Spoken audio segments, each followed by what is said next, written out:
Well, welcome to my channel, Soul Cycles, dedicated to astrology and metaphysics. And today we're going to talk about astrology. Astrology is the psychology of the ancients.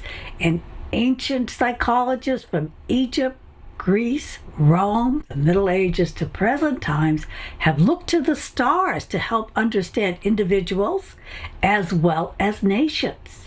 It's an interesting history. To begin with, the Egyptians had great mystical and spirituality. And when they looked at the night sky, they looked at it as a very vast mystical experience. The Romans and Greeks codified astrology, and it was really the Greeks that taught the Romans astrology. They wrote the book Tetrabiblios, which took all of the astrology knowledge and put it in a book, which is quite helpful. And even today, that's in print, and astrologers read it. Of course, during the Dark Ages, times of Nostradamus, astrology had to go underground. But it came back in popularity, and at the turn of the century, a man by the name of Alan Leo in London and his wife Bessie began to do forecasts using astrology. And Alan Leo was also a theosophist, a person that was very mystical and spiritual. And as a result of that, modern astrology became much more popular. In our own country, Evangeline Adams, who was a direct descendant of two presidents, John Adams and his son, was an astrologer. And the Boston Brahmin decided she would do better if she went to New York City to practice. So she found a hotel and engaged rooms for her practice. And being a wise astrologer, she did the chart of the hotel. And she could see it was in imminent danger. So she told the owner to be careful of a fire, that something was going to break out within the next day or two. And lo and behold, it did. Well, she had to change her offices, but she made quite a reputation for herself for her accuracy. At one point, when she was practicing, she was brought into court because in those days, it was against the law to do any fortune telling. Well, Evangeline Adams was a very proper lady, and she said to the judge, "I am not fortune telling. I am using an ephemeris, a table of houses where all the planets are, and it's a very scientific subject." Well, the judge scratched his head. He didn't know what to say to this very proper lady. And he said, "Well, madam, I'm going to give you a date, and I want you to tell me all about this person." So he gave her a particular birthday that would be the month, day, year, and time of birth, as well as place. She came back the next day, and she started telling the judge all about this young man, his talents, his personality, and the judge listened with rapt attention. And at the end, he said, "Case dismissed." He said, "Miss Adams, nobody knows more about this young man except for me. I am his father." And that set the precedence, at least in New York State, for astrology to be legal. You know, it's not easy being an astrologer. Even today, people don't quite understand how there can be a connection with Jupiter, which is so far away, and our good luck, or Saturn, which is quite a distance, even more distant than Jupiter, to cause some obstacles in our life. But really, astrology can be explained scientifically. Basically, I truly believe that at the moment of birth, when the infant takes his or her first breath, their body, their astral body, as well as their physical body, becomes imprinted with the stellar influences. I believe very strongly that we have a physical body and a spiritual body. And in Hindu astrology, they look very carefully, not only on today's events, but on what they call past lives. In Western astrology, we're a little more scientific, and we tend to stay in the present or future. In any event, as there are changes in the atmosphere, or a star atmosphere, we pick up on them. And it's very easy for any well-trained astrologer to look at a child's chart and get a basic sense of what the talents and abilities are. Now, of course, if a child has a tremendous ability to be an athlete, a lot of wonderful Mars aspects, he may well be, especially if his parents put him in Little League. On the other hand, if a little girl is very talented in her chart in art or drama, she may well go into that field if there are opportunities for her. So it's important to look at the chart to get a general direction. And I truly believe the stars impel, they do not compel. They put us in a certain direction. Well, I very strongly believe in free will, but I think you have more free will if you know your astrological cycles and can plan in advance. One of the things that I think are very important is to be aware of mundane or world events in astrology. And in astrology, we look at eclipses. Eclipses often tell large national events. And according to astrology, eclipses bring change. They bring change on a large scale. And since ancient times, people have looked at these eclipses. Now, there are some general rules about eclipses. Wherever the eclipse can be viewed will be where the eclipse will affect the nation. For example, the April 8th eclipse, which is coming up in 2024, will be viewed over Mexico and the United States and parts of Canada. So we're more likely to be affected by it than, say, Russia or France. And also the length of time. The longer the eclipse, the longer the effect will be time-wise. So if an eclipse lasts 3 minutes, it may affect the nation or where it is seen for 3 years. That's the ancient rule. We also have something called North Node or South Node eclipses. South nodes tend to take away. North nodes can often, something is added to it. So it depends as well. In general, the South Node eclipses can be a little more discouraging or pessimistic, and the North Node eclipses may be more revealing.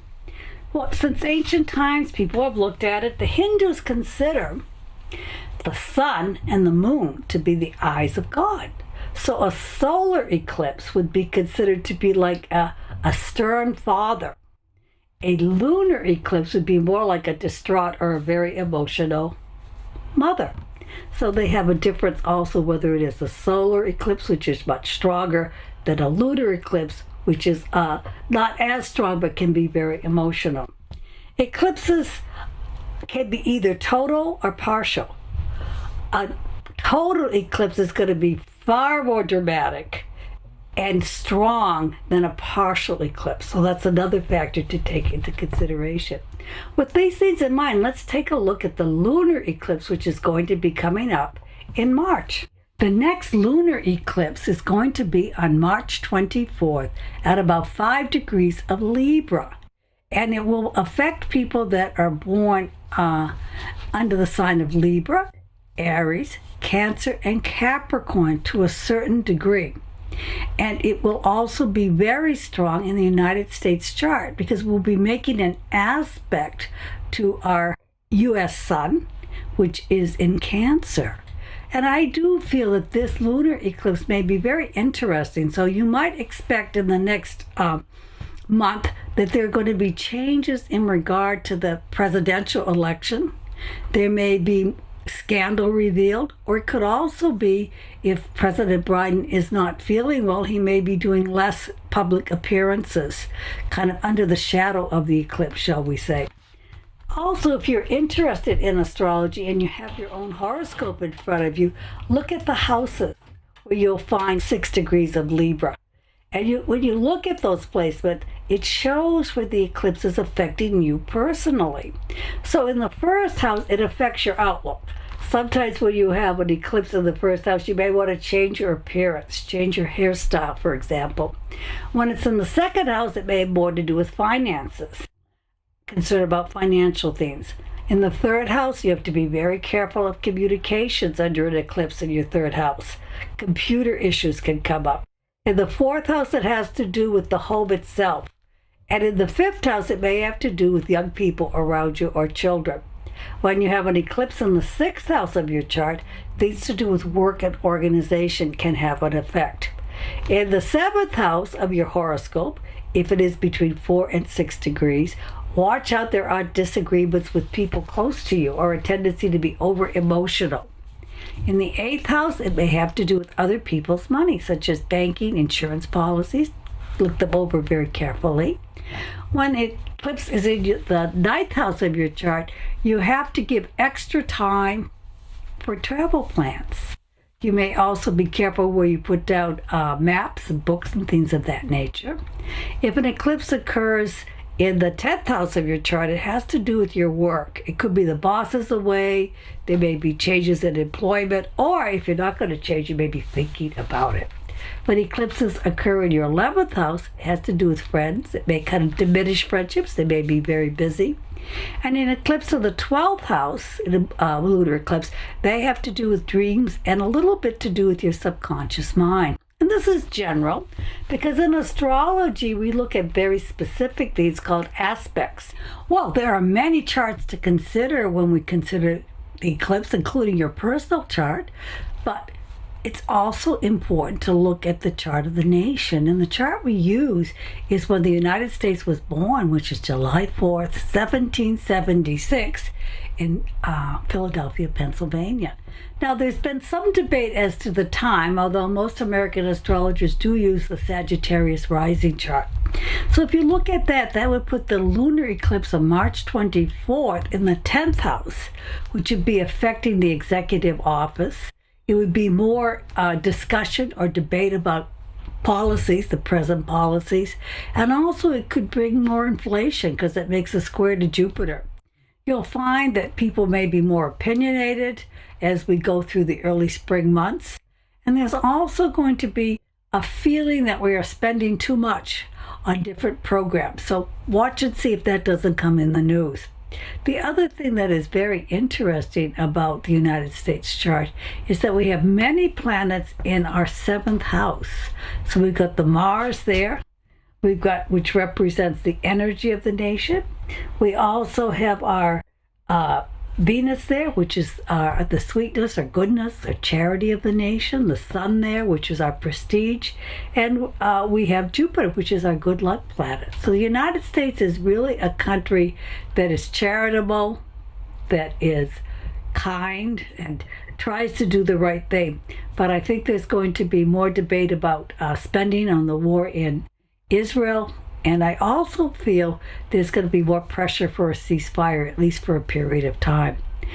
Interesting things are coming. We have interesting times. But I would also say if things aren't done correctly with the lunar eclipse, there may be more debate as we go into the great eclipse, which will be going April 8th. Of 2024. And this eclipse is going to occur at a time when we have a Jupiter-Uranus conjunction, which will be good. We've got the eclipse coming saying we need change, we have to have a different outlook, people very aware of differences in the world, and yet at the same time with Jupiter, the planet of hope, right next to the planet of change, there could well be a ceasefire in the Mideast, at least for a period of time, and that would be good. But I think more on the world market, it's going to be new technology, new understanding of how we should be living in terms of our transportation and our job situation. So that will be interesting to see, and I'll be talking next month about the great eclipse of April 2024. So I'm glad you've joined me in my channel. I hope you've learned a little bit about astrology. And as I close, I wish you the very best in the month ahead.